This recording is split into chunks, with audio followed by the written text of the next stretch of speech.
Hello everyone, in today's video I'll show you how to send crypto from Kraken to Tangem wallet. So first thing, open your Kraken app and log in. You may need to confirm your login using your Face ID or your PIN. Once you're logged in, go to your portfolio. Here, choose the crypto you want to send. For example, let's use Bitcoin.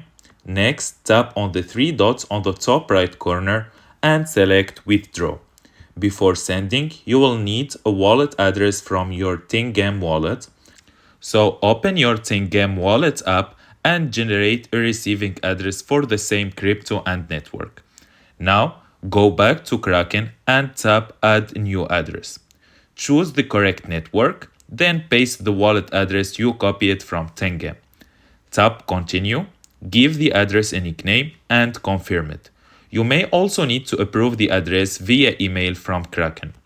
Once the address is approved, select it, enter the amount you want to send, and confirm the withdrawal. That's it. If you find this video helpful, don't forget to like and subscribe in the channel.